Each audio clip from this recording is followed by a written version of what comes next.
நீங்கள் இணைந்து கொள்வது மொஹப்பத் செய்திகளுடன். மொஹப்பத் செய்திகளுக்காக நான் MKM அஸ்வர். புனித மிஹ்ராஜ் தினத்தை முன்னிட்டு இலங்கை ஒலிபரப்பு கூட்டுத்தாபனத்தின் முஸ்லிம் சேவை இந்த முறை அதன் நேரடி ஒளிபரப்பை கொழும்பு மர்தானி சின்ன பள்ளிவாசல் என எல்லோராலும் அழைக்கப்படும் மஸ்ஜிதுல் சஜீர் பள்ளிவாசல் இருந்து நேரடியாக ஒளிபரப்பு செய்தது. بسم الله الرحمن الرحيم الحمد لله رب العالمين الرحمن الرحيم مالك يوم الدين إياك نعبد وإياك نستعين غير المغضوب عليهم ولا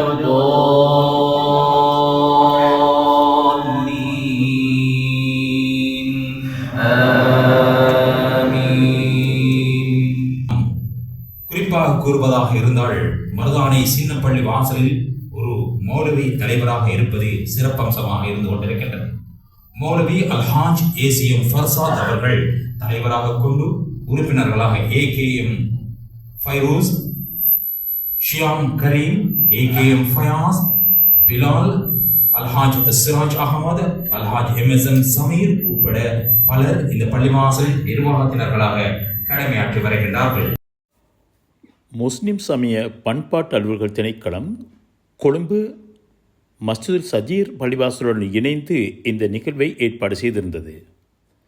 முஸ்லிம் சமய பண்பாட்டு அலுவல்கள் திணைக்களத்தின் பணிப்பாளர் MSM நவாஸ் நிகழ்வில் வரவேற்புரை நிகழ்த்தியதோடு மஸ்ஜிதுல் சஜீர் பள்ளிவாசலின் பிரதம இமாம் அஷேக் அப்துல் அசீஸ் ஃபௌசி மெஹ்ராஜ் இரவின் முக்கியத்துவத்தை பற்றி பயான் நிகழ்ச்சியை சிங்களம், தமிழ் ஆகிய மொழிகளில் சிறப்பாக நடத்தினார்.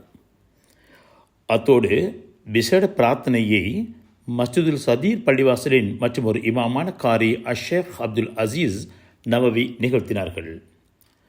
முஸ்லிம் சமய பண்பாட்டாளர்கள் திணைக்களத்தின் பணிப்பாளர் MSM நவாஸ் தலைமையில் இடம்பெற்ற மேற்படி நிகழ்வுக்கு முஸ்லிம் திணைக்களத்தின் உதவி பணிப்பாளர்களான M நிலூஃபர், அலா அகமட், கணக்காளர் முகமது நிஃப்ராஸ் உட்பட திணைக்களத்தின் அதிகாரிகள், முஸ்லிம் சமய பண்பாட்டவர்கள் திணைக்களத்தின் நிகழ்ச்சிகளுக்கான ஒருங்கிணைப்பாளர் அஷேக் MFM முஃப்தி, மஸ்ஜிதுல் சஜீர் பள்ளிவாசல் தலைவர் ACM ஃபர்சாத் உட்பட உலமாக்கள், அரச உயர் அதிகாரிகள், கொழும்பு பள்ளிவாசல் தர்மகர்த்தாக்கள், பள்ளிவாசல் குழு உறுப்பினர்கள், வர்த்தக பிரமுகர்கள் மற்றும் ஜமாத்தார்கள் என பலரும் கலந்து சிறப்பித்தார்கள். பள்ளிவாசல் தலைவர் ACM ஃபர்சாத் நிகழ்வில் இறுதியில் நன்றியுரை நிகழ்த்தினார். புனித மெஹ்ராஜ் தின நிகழ்வுகள் யாவும் இலங்கை முஸ்லிம் சேவையில் நேரடியாக ஒளிபரப்பு செய்யப்பட்டதை இங்கு நாம் ஈண்டு குறிப்பிடுகின்றோம். முஹப்பத் செய்திகளுக்காக எமக்கு இந்த செய்தியை வழங்கியவர் MSM ஜாக்கிர் அவர்கள். மக்காவில் வாழ்ந்த இறுதி காலகட்டத்தில் தான் இந்த மிஹ்ராஜ் நிகழ்வு இடம்பெறுகின்றது. அல்லாஹ்வின் தூதர் நபி ஸல்லல்லாஹு அலைஹி வஸல்லம் அவர்கள் ஒரே ஆண்டில் 2 பெரும் இழப்புகளை சந்திக்கின்ற வேளையில், அதாவது நபி அவர்கள் கவலையோடு இருக்கின்ற தருணத்தில் தான் இந்த நிகழ்வு ஏற்படுகின்றது.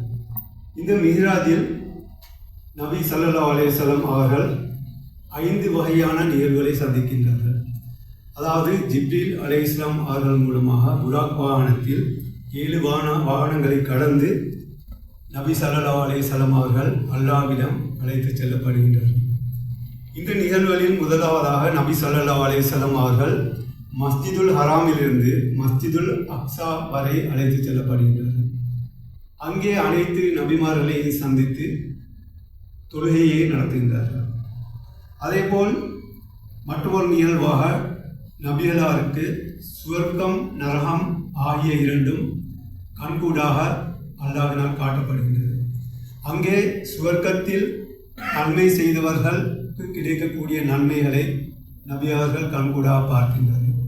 அதேபோல் தீமை செய்தவர்கள் அனுபவிக்கக்கூடிய துயரங்கள் அங்கே காட்டப்படுகின்றது. ஒவ்வொருவரும் செய்யக்கூடிய தீமைகளுக்கேற்ப அவர்கள் அனுபவிக்கக்கூடிய துயரங்கள் நபி அவர்களுக்கு கண்கூடாக காட்டப்படுகின்றது. அதேபோல் அனாதை சொத்துக்களை அபகரிக்கும் மற்றும் வட்டியோடு தொடர்புடையவர்கள் நரகம் நுழைவார்கள் என்ற செய்தியும் அவர்களுக்கு எடுத்து கூறப்படுகின்றது. அதேபோல் முக்கியமான நிகழ்வுதான் இஸ்லாத்தின் இரண்டாவது கடமையாகிய ஐவேளை தொழுகை முஸ்லிம்களுக்கு கடமையாக்கப்பட்டது. அதாவது உங்களுக்கு தெரியும் இந்த ஐவேளை தொழுகை எவ்வாறு கடமையாக்கப்பட்டது என்பது. முதலாவதாக அல்லாஹ்வினால் 50 வேளை தொழுகையாகத்தான் எங்களுக்கு இது கடமையாகப்பட்டது. இருந்தாலும் இந்த 50 வேளை தொழுகையை எடுத்து வரும்போது 6வது வானத்தில் இருந்த மூசா அலைஹிஸ்ஸலாம் அவர்கள் இந்த 50 வேளை தொழுகையை உங்கள் உம்மத்தினருக்கு மேற்கொள்ள முடியாது என்ற காரணத்தை கூறி இதனை குறைத்து வரும்படி அல்லாஹ்விடம் சென்று குறைத்து கொண்டு வரும்படி கூறுவார்கள். இவ்வாறாக பலமுறை கூறுகிறோம். ஒவ்வொரு முறையும் 5 வேளை தொழுகையை குறைக்கப்பட்டு 5 குறைக்கப்பட்டு இறுதியில் 5 வேளை தொழுகையாக எமக்கு இது கடமையாகப்பட்டது. ஆகவே இஸ்லாத்தில் இருக்கக்கூடிய இரண்டாவது முக்கிய கடமையான இந்த 5 வேளை தொழுகையை உரிய முறையில் நிறைவேற்றுவது முஸ்லிம்களாகிய எமது ஒவ்வொருவரிலும் கட்டாய கடமையாகும்.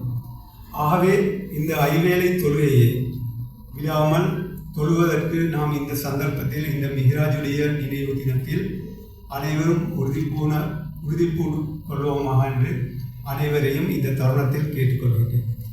ஆகவே இந்த சந்தர்ப்பத்தில் வருகை தந்துள்ள கௌரவ உலமாக்களை நான் மிகவும் அன்போடு வரவேற்றுக் கொள்கின்றேன் இன்றைய இந்த மிஹ்ராஜ் நிகழ்வின் போது.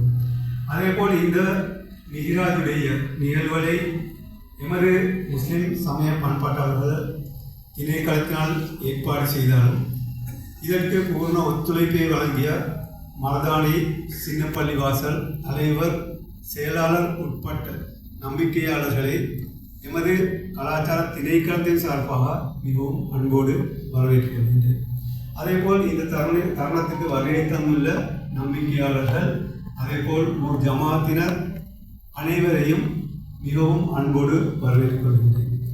அதேபோல் இந்த சந்தர்ப்பத்தை நேரடியாக ஊடக அனுசரணை வழங்கிக் கொண்டிருக்கும் எமது ரூபாயினி கூட்டுத்தாபனம் அதேபோல் இலங்கை ஒளிபரப்பு கூட்டுத்தாபனத்தின் முஸ்லிம் சேவை உட்பட்ட ஏனைய ஊடக நிறுவனங்களுக்கும் இந்த சந்தர்ப்பத்துக்கு வருகை தந்துள்ள அனைத்து உத்தியோகத்தர்களுக்கும் எமது திணைக்களத்தின் சார்பாக நன்றியை தெரிவித்துக் கொள்வதோடு அனைவரையும் அன்பாக வரவேற்று எனது உரையை முடித்துக் கொள்கின்றேன். அஸ்ஸலாமு அலைக்கும் வரஹ்மத்துல்லாஹி வபரகாத்துஹு.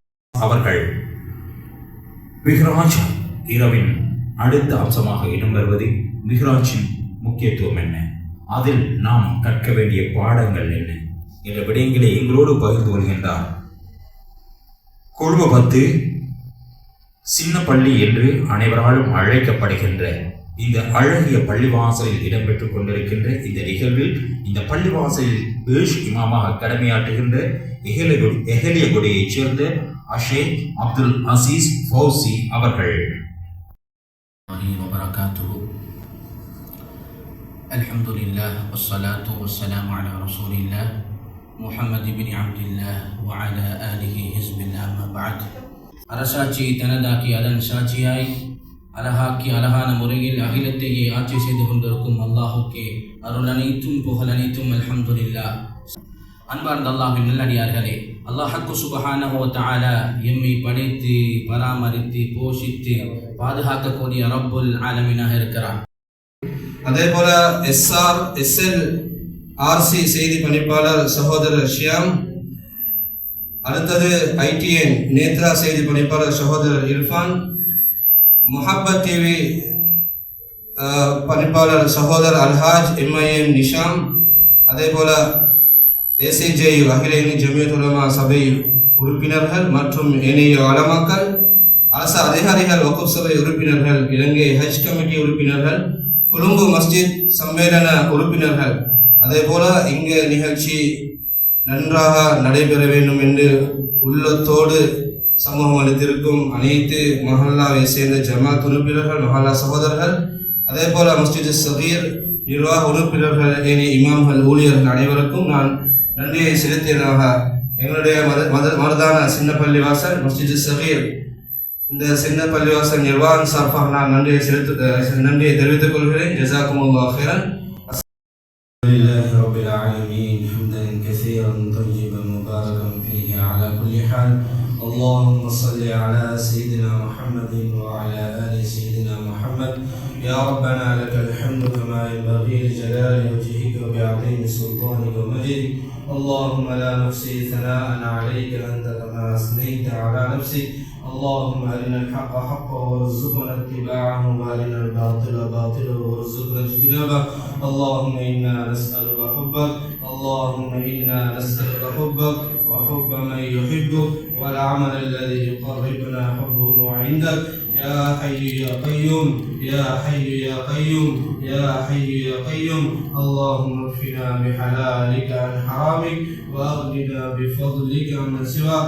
يا الله أرحم الراحمين சங்கையானவரே படைத்து பரிபாலிக்கக்கூடியவனே யா அல்லாஹ் எங்கள் அனைவருடைய பாவங்களை மன்னிச்சிடுவாயாக.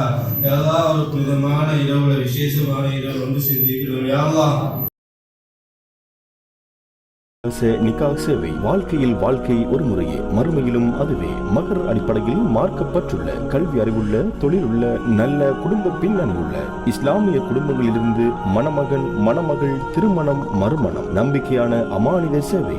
உங்கள் ஆவணங்கள் பிறரிடம் கைமாறாது. உங்கள் சுய விவர கோவையினை முஹப்பத் நிக்காஹ் ஃபவுண்டேஷன், கொழும்பு, ஸ்ரீலங்கா. தொடர்புகளுக்கு 0777 94 36 36, வாட்ஸ்அப் 072 36 36 36 1, இமெயில் muhabbat.lk@gmail.com.